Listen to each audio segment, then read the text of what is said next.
Lietuvos pajūryje, Palangos miesto Vanago upės rajone, slepiasi vieta, kuri kadaise buvo gyvybinga ir svarbi Palangos kurorto dalis. Tai Palangos Lino baseinas. Lino baseine buvo vienas atviras baseinas, du uždari baseinai, sporto salė, masažo kriokliai, vandens procedūrų bei masažo kabinetai, kavinukė ir baras, gyvenamieji kambariai bei sauna su baseinu. 1976 metais projektuoto pastato įgyvendinimas truko net 9 metus. Pastatui būdinga gana išskirtinė architektūra. Einant gatve, sudėtingų formų kompozicija atsiskleidžia vis nauja ir netikėta perspektyva. Deja, Lino baseinas lankytojų nepriima nuo 2010 metų pabaigos. Dažniausiai jo lankytojai dabar aliuminio ir akmens plokščių vagišiai, o pats pastatas kritiškai sunykęs.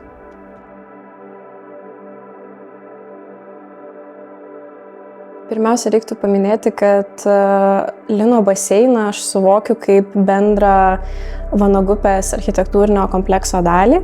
Ir būtent šioje teritorijoje buvo nuspręsta plėtoti tokį rekreacinės paskirties miestelį, tai turėjo būti tarsi miestas mieste. Būtent toje teritorijoje, kur stovi Lino baseinas, turėjo būti sukurtas visuomeninis centras, kuriame turėjo būti visos būtiniausios įstaigos, tai biblioteka, parduotuvės, kavinės, restoranai ir taip pat sporto salė. Tai ir tokiu būdu atsirado ten Lino baseinas, kuris iš esmės dabar atrodo labai vienišas ir liūdnas, nes visi kiti pastatai nebuvo pastatyti ir žvelgiant į tą teritoriją, tai yra grynai didelis žalias plotas, kuriame stovi vienas pastatas.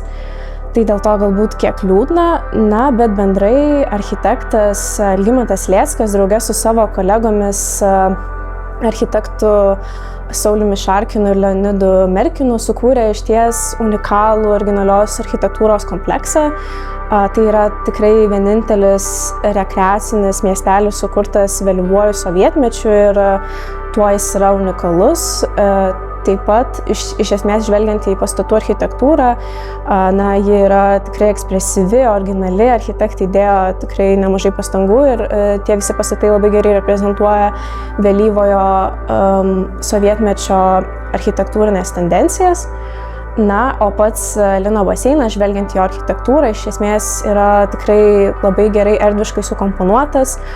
Jo apdailai buvo panaudotos iš esmės sovietmečiui labai būdingos medžiagos, tokios kaip dolomitas, medis, betonas, bet būtent pastato interjero sprendimai buvo labai autentiški, įdomus, tai buvo pritaikytos įvairios glazūruotos plytelės, įvairiausių formų, taip pat įvairūs spalviniai sprendimai, tai iš esmės gan gaila, kad pastatas yra dabar tokiai padėty ir tarkim 2008 metais Kultūros paveldo departamentas vykdė inventorizaciją, kurioje atsirado ir Lino baseinas ir ten būtent tam sąraše siūlyta suteikti teisinę apsaugą šiam objektui, kuris tuo metu taip pat buvo kaip ir jau pradėtas apleisti. Tai iš esmės žvelgiant į dabartį, tai tampa aišku, kad pastatas tikrai negalėtų būti saugomas, nes jo būklė tiesiog yra labai prasta ir kritinė.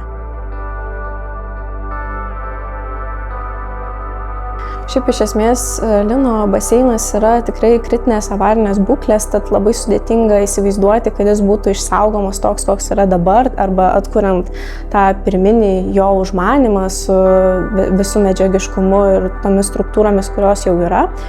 Tai aš manau, kad geriausias sprendimas šiuo atveju yra dokumentuoti tai, kas yra išlikę ir saugoti tai kaip kažkokį nematerialų paveldą, tai yra surinkti žmonių atsiminimus apie pastatą, galbūt jį fotodokumentuoti, paimti tam tikrus, galima sakyti, egzempliorius iš to pastato, tai yra ten kažkokius mažus ėminukus, tarkim, plytelių pavyzdį ar ten tinko pavyzdį ir panašiai. Taip pat, žinoma, kalbant apie tai, kas turėtų atsidurti vietoje to pastato, būtų galima, tarkim, galvoti, kad naujas atsirandantis pastatas, jeigu jis turi panašią funkciją, ir net jeigu turi kažkokią kitą funkciją, galėtų, tarkim, perimti tam tikras formas arba nurodyti tarsi į tai, kas anksčiau buvo toje teritorijoje. pastato išsaugomui reikalinga stipri bendruomenė ir jeigu jos nėra, tuomet kaip ir nėra poreikio saugoti tą pastatą. Tai šitas yra labai svarbus lemiantis dalykas. Na ir kitas dalykas, kad apleistų pastatų grupė yra labai plati ir įvairi. Tarkim, yra tarp tų apleistų pastatų ir kolūkio fermos, ir pramonės objektai, bet taip pat yra, tarkim, ir sporto rūmai, kurie turi neabejotiną vertę, kurią gali matyti kiekvienas. Tad situacija, tai labai priklauso nuo pastato, koks jis yra ir kiek žmonės yra pasiryžę, tarkim, aukoti savo patogumą dėl to, kad jis būtų išsaugotas. Mūsuose turbūt vyrauja nuostata, kad sovietmečio paveldas yra mažiau vertingas negu kad kiti ankstesni sluoksniai, tačiau, kaip ir dabar bandoma įsitvirtinti į mano nuostatą, kad tai yra neteisingas mąstymas, siauras labai mąstymas ir kad iš esmės sovietmečio objektai taip pat turėtų būti suvokiami kaip tam tikri praeities reliktai, kurie nusipelno paveldo statuso ir nusipelno būti vertinami lygiagrečiai su tais ankstesniais sluoksniais, ir vertinant tarptautinės paveldosaugos tendencijas, tai būtent tai yra įsitvirtina, kad visi sluoksniai praeities yra vienodai svarbus ir vienodai verti reprezentacijos ir dėmesio jiems. Iš esmės, apleisti pastatai mums tikriausiai leidžia suprasti, kaip pasikeitė mūsų mąstymas ir kaip pasikeitė tam tikras mūsų gyvenimo būdas, nes tarkim, tai, kad yra apleistas šis lino baseinas, reiškia paprasčiausiai, kad ta technika, kuri buvo baseine, tapo pasenusi, nusidėvėjo ir tarsi dabar gyvenimo standartas yra visai kitoks ir tas pastatas tapo, atsiliko, jis tarsi nėjo kartu su gyvenimu ir jo spartėjimu. Tai manau, kad pirmiausia apleisti pastatai rodo, kaip keičiasi mūsų kasdienybė, kaip keičiasi mūsų buitis ir kaip tiesiog tie pastatai nėra pritaikomi mūsų naujoms reikmėms. Kalbant apie sovietmečio pastatus, dauguma jų tapo apleisti dėl to, kad 90-aisiais metais juos privatizavo žmonės, kurie galbūt nemoka arba nenori rūpintis tais pastatais. Ir tarkim, lino baseino atveju jį uždarė dėl to, kad jis buvo avarinės būklės. Tai reiškia, kad valdytojai leido jam tapti avariniu, tarsi neinvestavo pakankamai pinigų tol, kol jis veikė. Ir būtent tai atvedė iki to, kad pastatas reikalavo tokių investicijų, kurios tiesiog nebuvo įmanomos. Tai yra, kad valdytojas neišgalėjo tiesiog tiek investuoti. Labai svarbus yra pačių architektų požiūris į tuos pastatus. Tai yra, kai ateina vystytojas į tam tikrą teritoriją ir samdo architektą, ar vis dėlto architektas sako, kad griaunam šitai ir aš noriu statyti kažką labai naujo ir unikalaus, ar tai vis dėlto yra, kad ateina architektas, jis mato, kad jau yra istorinis sluoksnis ir kažkaip su juo komunikuoja arba bent jau domisi, kad čia kažkas egzistavo. Tai man atrodo, kad svarbiausia yra ne tai, ar išliks fizinė pastato struktūra, bet kaip mes elgsime su pastato atmintimi, ką mes iš to galime pasisemti ir kaip mes galbūt kitais būdais galime į pastato audinį, tarkim net ir naujo pastato audinį, įpinti kažką, kas buvo praeityje.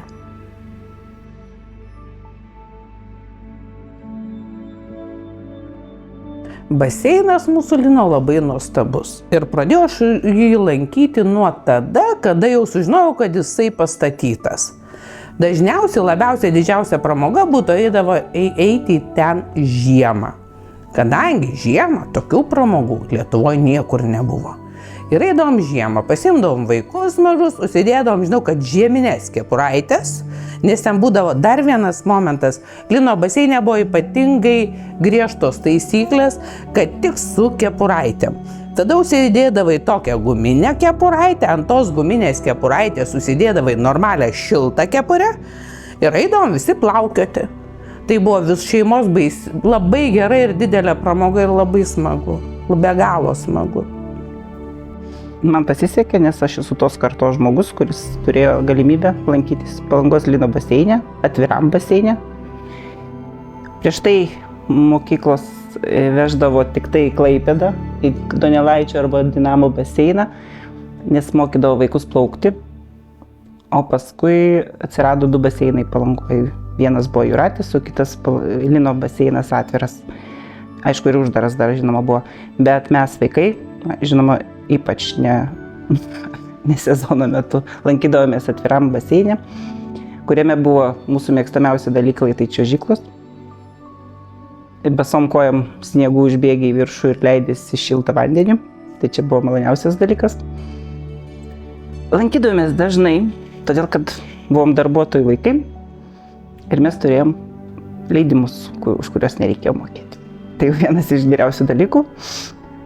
Aišku, nežinau kaip kiti, ar tai turėjo tokią didelę galimybę, bet kadangi tas baseinas buvo labai toli, važiuodam autobusu ir paskui jau, kaip sako, šlapiom galvom jau bėgdavom namo, nes autobuso laukti ilgai reikėdavo. Žodžiu, mums pasisekė. Dirbau, pradėjau nuo lino kambarinę. Dirbau, būdavo sezoniniai, vasaros ir žiemos. Ir priimdavom turistus, priimdavom ligonius, buvo korpuse pirmas, antras buvo poilsiniai, o trečias buvo sanatorija. Ir atvažiuodavo iš visos Tarybų sąjungos. Žiemą atvažiuodavo netgi autobusais, iš tos pačios Latvijos žmonės, atveždavo vaikus iš mokyklų ir būdavo be galo daug žmonių. Ir papulti net mes stovėdavom eilėse. Eilės buvo pakankamai ilgos ir nusipirkti bilietėlį, žinau, kiek jis kainuodavo, tikrai nežinau, bet tai nebuvo labai brangu palyginus su tą pramogą, ką mes gaudavom. Nutikimai ten bet kokiu atveju, kiekvieną dieną buvo linksmi, nes, sakau, nusileidimai vykdavo, aišku, drausdavo leistis po du, mes leisdavomės grupėmis, o tai jau yra linksmybė, kas liečia paauglius. Baseinas toks buvo įdomus šitas dalykas. Aš atsimenu, vienintelė tokia būdavo labai įdomi situacija, kad papulti į baseiną atvirą reikėdavo pranerti metro storumo sieną. Ir tai buvo tikrai nemokantiem plaukti žmonėm labai didelis iššūkis, kadangi nežinodavai, kaip jie pranerti, ir taip bet kokiu atveju baisu, nes reikia nirstelėti gerokai po to vandeniu. Tai va tokia gal ir linksma čia istorija, net nežinau, bet buvo įdomu. Buvo atviras baseinas, tiesiog malonu, būdavo ten nardyti po apačią, pralyst, kur aš kelis kartus buvau ir bijojau, kaip čia reikės išnerti tą patį baseiną. Buvo ne tik baseinas, buvo baras šalia baseino, kokteilių, labai geras baras. Tik eidavai pro pagrindinį įėjimą ir iš karto po dešinę pusę būdavo baras.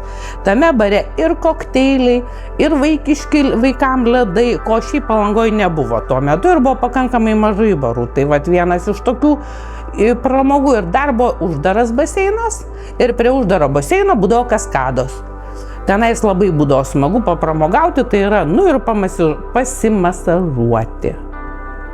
Tai va iš tokio, kas ten dar buvo. Ir atviram baseinė buvo kaskados, irgi buvo smagu. Ir žinau, kad būdavo eilės prie kaskadų, nes kadangi bet kokiu atveju, kad tenais atstovėti reikėdavo eilė, kad gauti tą relaksą. Irgi buvo labai geras kolektyvas. Dirbom tikrai daug, tikriausiai 30 darbuotojų. Iš viso linija dirbo apie 400 darbuotojų. Toks didelis buvo kolektyvas. Buvom visi vienodi, visi, nebuvo jokio skirtumo. Tu valytoja, ar tu gydytojas, ar seselė, ar barmenė, buvom vieni, tiesiog kaip kumstis. Ir toks atsitikimas, važiavau su mikriuku ir lipdama prie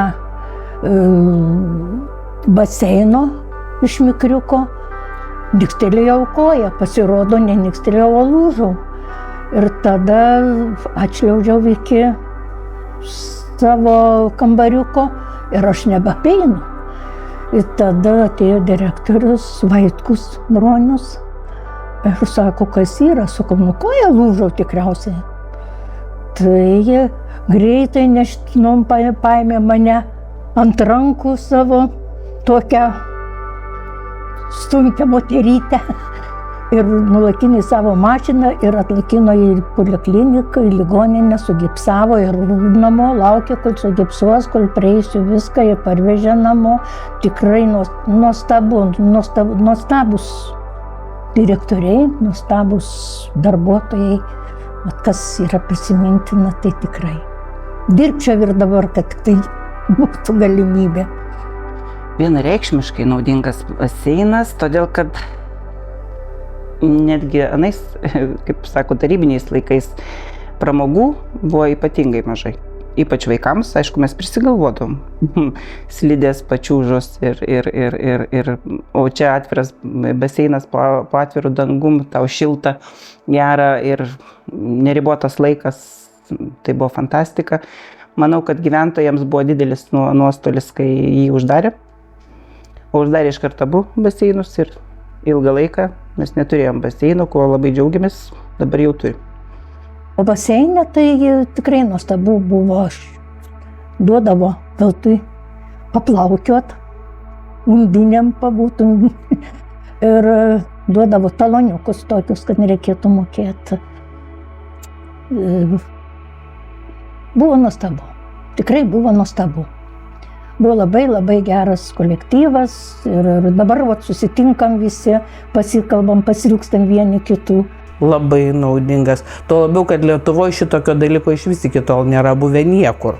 Aš manau, pirmas baseinas Lietuvoje atviras, po atviru dangumi, kuris veikia ir žiemą, ir dar prie viso to jisai turėjo ne tik kad uždarą, bet ir atvirą baseiną, ir kuris buvo iš jūros vandens. Ir vanduo būdavo šildomas. Tai tikrai buvo labai smagu, be galo.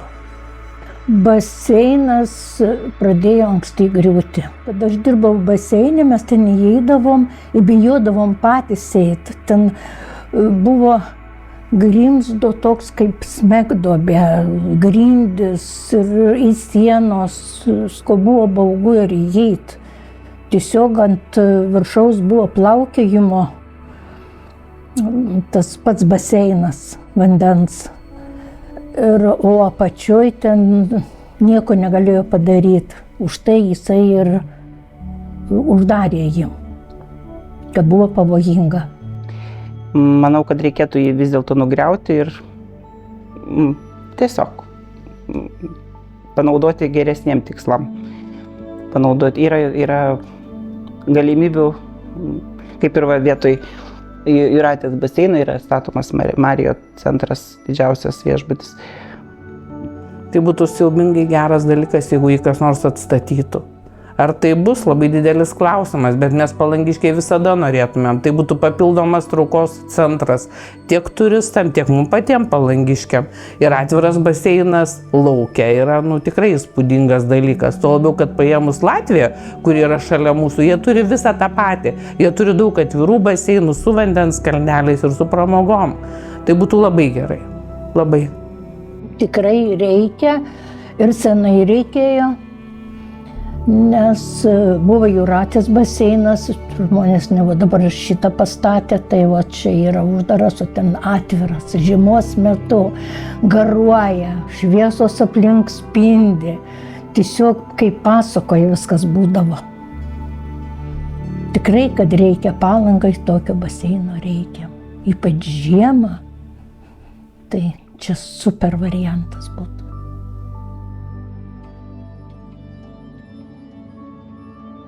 2016 metais Palangos miesto savivaldybės administracijos viešosios tvarkos skyriaus vedėjo pavaduotoja Danutė Mikienė portalui 15 min atskleidė, kad ne vienas apleistas pastatas yra užstatytas bankams, todėl sunku susitarti dėl pastatų nugriovimo. Lino baseino savininkai įsigydami pastatą užstatė bankui, kuris neleidžia jo nugriauti, o remontuoti nėra ko, nes statinys visiškai suneikęs. Bet Lino baseinui neužtenka vien tik emocinio pašaukimo. Reikia sprendimų struktūriniai iššūkiui įveikti. Jog atgaivintume praeities palikimą, kuris nors ir atrodo nuskurdęs, gali tapti naujų gyvenimo pradžios taškų.